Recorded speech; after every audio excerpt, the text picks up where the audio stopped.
They told her she was nothing, a reject, an omega without a pack, without value, without a future worth claiming. But on the night the stranger stumbled into her grandmother's clearing, bleeding, broken, barely breathing, Lyria didn't see worthlessness. She saw someone who needed her. And when she pressed her lips to his wound in an act of desperate, untrained magic, she had no idea she'd just saved the life of the most dangerous man in the kingdom, the Alpha King.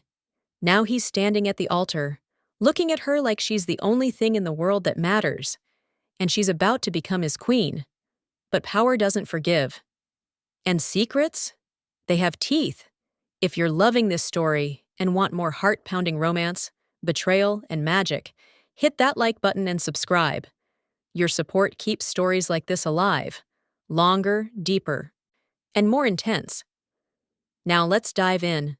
The moonlight fell like silk across the palace corridor, and Lyria moved through it like a woman learning to breathe in a new atmosphere. Just hours ago, she'd stood before the entire kingdom, a former nobody, a healer with no pack and no pedigree, and sworn oaths that still hummed in her throat like an aftershock. The coronation had been a spectacle, applause that rang like thunder, Rowan's hand steady on hers as the crown was placed, his eyes dark with something that made her pulse stumble. But now, in the quiet aftermath, the palace felt different, heavier, like the walls themselves were watching, waiting to see if she'd crack under the weight of what she'd just become. Queen. The word sat strange on her tongue. She'd grown up in the borderlands, learning herb lore from her grandmother, grinding roots in silence while the world passed them by. The Lunaris line, healers who could channel moonlight into flesh, who could close wounds with a touch, had been feared, then forgotten, then forbidden. Her grandmother had taught her the old ways in whispers, always looking over her shoulder. And when Lyria healed that stranger in the woods 3 weeks ago, when she knelt beside him and let instinct take over, pressing her mouth to the gash on his ribs because she didn't know any other way to channel the magic, she hadn't known she was saving royalty. She'd just known he was dying. And then he'd opened his eyes. Golden, fierce, animal, Rowan. The memory made her stomach flip even now. The way he'd looked at her, like she'd reached into his chest and rearranged something vital. The way he'd said her name, low, rough. Like a man testing the weight of a vow he hadn't made yet. He'd left without explaining who he was. Just pressed a pendant into her palm, an heirloom she didn't recognize, and disappeared before dawn. She'd thought that was the end. A strange, breathless encounter with a man who'd felt like wildfire wrapped in skin. But then the royal guards had shown up at her door, and everything changed. Now, moving through corridors that smelled of incense and old power, Lyria tried to quiet the hammering in her chest. Servants dipped their heads as she passed, their eyes curious, cautious. She was an outsider here. Everyone knew it. The nobles had made their opinions clear during the weeks of preparation. Polite smiles stretched over resentment, whispers that followed her like perfume. A healer queen. How quaint, how inappropriate, how dangerous. She'd almost reached the small chamber assigned to her, the palace still adjusting to the radical idea that their king had married someone without title or land, when the messenger appeared. Young, nervous, bowing so low she could see the sweat on the back of his neck. Your Majesty, the title sounded absurd. From the king. He pressed a folded note into her hand and vanished before she could respond. The wax seal was Rowan's. She recognized the twin crescents pressed into crimson. Her fingers trembled as she broke it open. The handwriting was sharp, efficient, a soldier's scrawl. Meet me in the Eastern Garden, midnight. Tell no one. The words settled in her chest like a stone. Not a request, a command. But underneath the authority, she felt something else. Urgency. Need. The kind of need that made men stupid and kingdoms fragile. She should have been excited. This was her wedding night, after all. But palace life had already taught her that secrets came in different flavors. Some protected, others suffocated. And Rowan, who'd spent their brief courtship wrapped in duty, always a king first, a man second, hadn't needed secrecy before. So why now? Lyria folded the note until it was small enough to disappear in her palm and moved through the halls like she was being watched. Because she probably was. The eastern garden was a pocket of softness carved into the palace's stone heart. Hedges trimmed into perfect lines, a fountain that sang low and constant, like an old friend humming under their breath. Statues of long-dead royals standing sentinel, their marble faces worn smooth by generations of weather and prayer. The moon hung fat and bright above it all, casting everything in silver. Rowan was already there, leaning against one of the statues, arms crossed, still wearing the formal mantle from the coronation, but with the armor stripped away. Without all that metal, he looked, gods, he looked human. Broad-shouldered and battle-scarred, yes, but also tired. The kind of tired that lives in the bones. When she stepped into the moonlight, his head snapped up. Relief flickered across his face, followed by something darker. Hunger, raw and unguarded. "You came," he said, and his voice was softer than she'd ever heard it. Private. Like this version of him didn't exist in daylight. "You didn't give me much choice." Lyria kept her tone light, but her pulse was racing. Up close, she could see the scar along his jaw, the one that made her stomach clench every time she looked at it. A reminder that this man had survived things that would have killed most people, that he carried violence in his blood as easily as breath. He straightened, closing the distance between them in 3 long strides. His hand came up, fingers brushing the pendant at her throat, the one he'd given her that night in the woods. "They were loud tonight," he murmured. "The court, the nobles, all that ceremony." His eyes lifted to hers, and there was something unsteady in them. Vulnerable. "But when you swore to heal, when you stood there and promised the kingdom you'd use your power to help, I heard you, really heard you." Lyria's throat went tight. She wanted to say something clever, something that would deflect the weight of his attention. But the truth came out instead, barely louder than a whisper. "I meant it." His jaw clenched. For a moment, he just looked at her, like he was memorizing the shape of her face, the way her breath hitched when he stood too close. Then, his hand slid from the pendant to her cheek, thumb brushing her skin. Not reverent. Assessing. Like a soldier checking the pulse of a wound. "I know you did," he said quietly, "and I'm grateful. But Lyria—" His voice dropped, taking on an edge that made her spine straighten. "There are shadows moving in this court, things I didn't let reach me before the wedding. But now, they're finding us, finding you." The words weren't dramatic. They were a warning, a map of danger she couldn't see yet but could feel pressing in from all sides. Rowan's expression darkened, his jaw tightening in a way that made the animal in him visible. A coiled, watchful thing that lived just under his skin. The wolf. She'd felt it the night she healed him, the way his body had responded to her touch, like she'd woken something primal. Now, standing in the garden with the moon overhead, she could see it in his eyes. The predator and the protector, tangled so tightly she wasn't sure where one ended and the other began. "I'm not afraid," she said. It was a lie. She tasted copper on her tongue. He closed the remaining distance between them, his hand sliding to the back of her neck, fingers threading through her hair. His grip was firm but careful, like he was afraid she'd shatter. "Don't lie to me." His voice was a rasp. "Tell me when you're scared. Tell me when the magic terrifies you. Let me learn the edges of what you are." The intimacy of the request knocked the breath out of her. This wasn't a king speaking. This was a man who'd spent his whole life being something hard and unyielding, and now he was asking her to let him be soft, to let him see her fear so he could hold it. "I will," she whispered. "I promise." They didn't talk about the threats again that night. Instead, they spoke of small things. The way Rowan never slept well, how fear had become a habit he couldn't shake, how a baker in the lower city had sent them a basket of tarts, sweet, sticky things that tasted like honey and hope. Every word was a stitch, pulling them closer.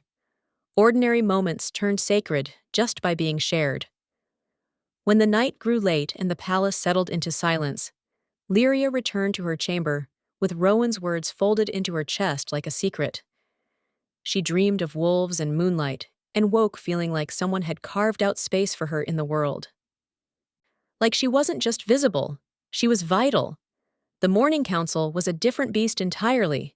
Ministers with too much power and not enough humility. Nobles dressed in silk and spite. And Rowan, sitting at the head of the table, like a man who'd learned to wear patience as armor. Lyria sat to the side, a quiet presence meant to be seen but not heard. She hated it. Hated the way their eyes slid over her, like she was decoration. Hated the way serene, beautiful, poised, and clearly bitter about losing her own designs on the throne, smiled at her with all the warmth of a blade.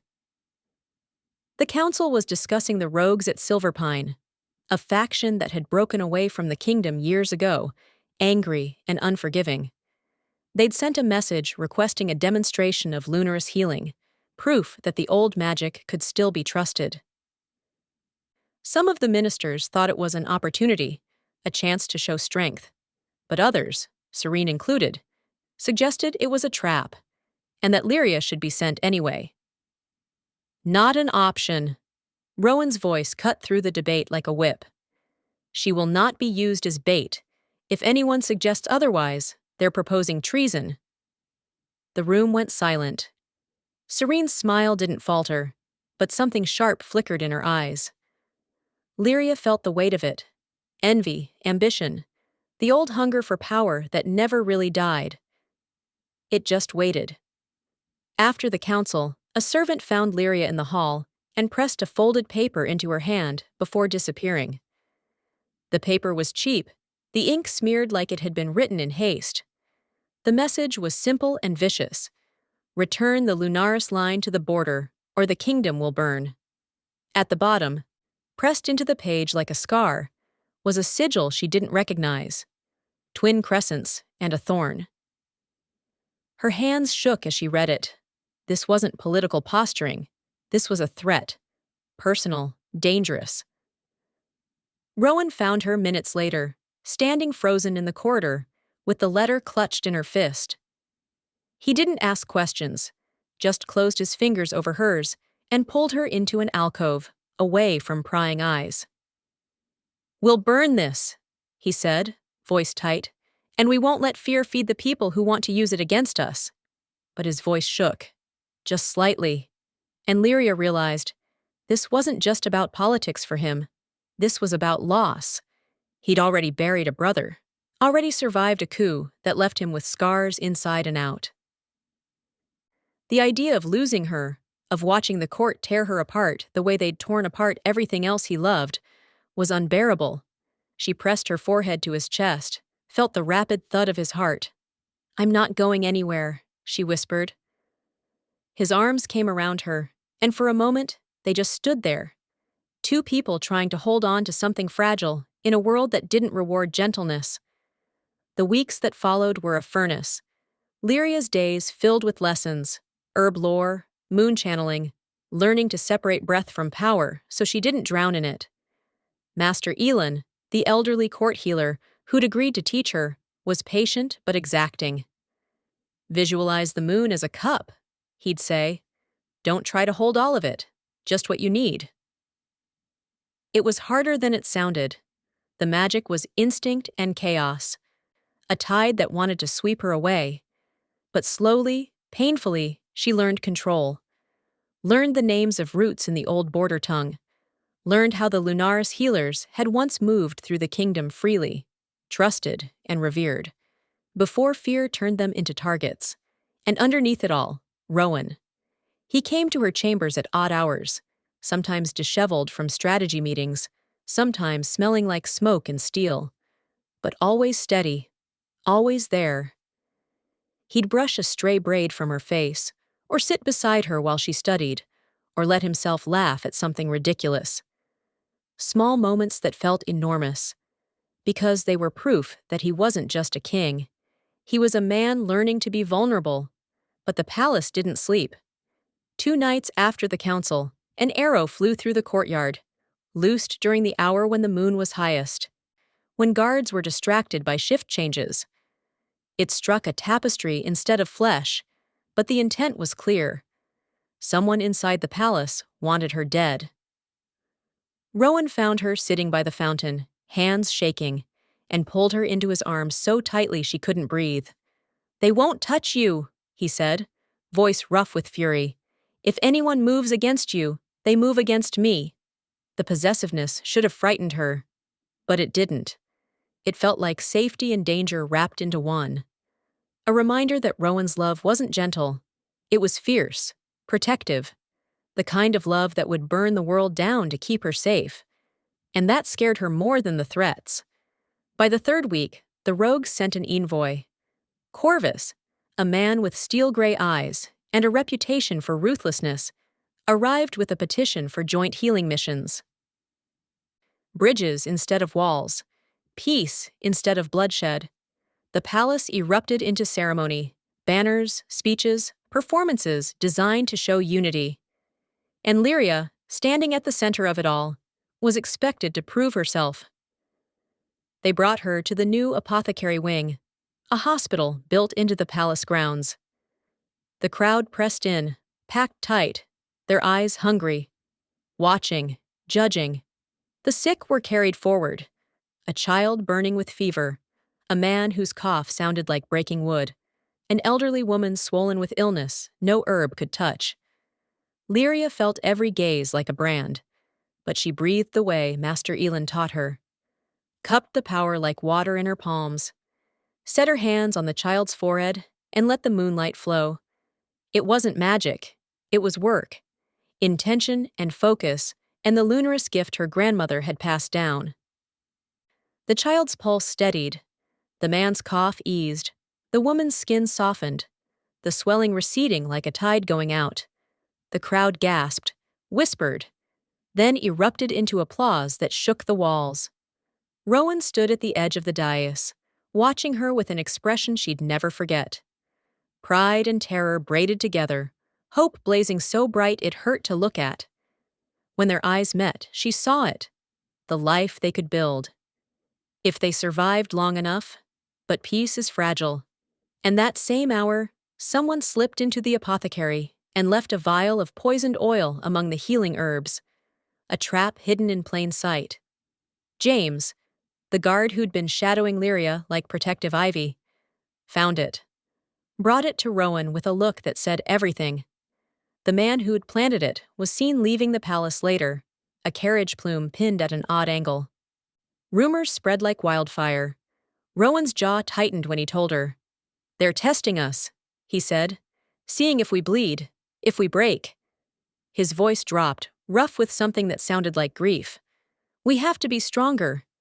But Lyria saw the cost, saw the way his restraint was fraying, the wolf in him pressing closer to the surface. He was human and animal, king and predator, and the balance was getting harder to hold. She stepped close, cupped his face in her hands, felt the tension in his jaw, the way his pulse jumped under her touch. "You protect me because you choose to," she said softly. "Not because you have to. We can build walls, but we can also teach them to sing." His laugh was raw, broken. He leaned down until their foreheads touched. "Teach me," he whispered. "Teach me to be soft where I'm hard. To hold a heart and a crown at the same time." They weren't naive. They knew the world would try to weaponize their tenderness. But tenderness, when spoken aloud and defended fiercely, becomes its own kind of strength. Night after night, they worked. Lyria sat with the council, shaping programs to bring healing back to the borders, negotiating shipments of herbs, insisting that knowledge be shared, not hoarded. Each small victory was a stitch in the fabric they were trying to weave. Each setback, Serene's poisonous murmurs, Nobles demanding Lyria lead private rights for the court alone was another test. Rowan made enemies quietly, cut off lucrative trades, reassigned power to people who wouldn't treat the Lunaris line like currency. And at night, when the palace finally slept, he held her and whispered promises he intended to keep. Then, one evening, when the moon hung full and heavy, the alarm sounded. Men ran. Voices shouted commands. Rowan's face went dark, his body shifting into the soldier he'd been before the crown. A border village had been burned. The rogues, or at least a faction opposed to peace, had moved. Attacked. Left messages scrawled in ash. Not yours. Rowan strapped on armor with practiced hands, kissed her forehead, with a violence of tenderness that made her knees weak. "Stay," he said, but there was a plea underneath the order. "I go where my people need me," Lyria said. Not pride, conviction. He looked at her, like choosing between a kingdom and a single life was the worst question a man could face. Then he nodded. "Come with me." They rode into smoke and ruin. The village was ragged, homes with charred rafters, wounded scattered in the dirt. An elder beaten for trying to bargain. The rogue's message was clear. The peace was a lie.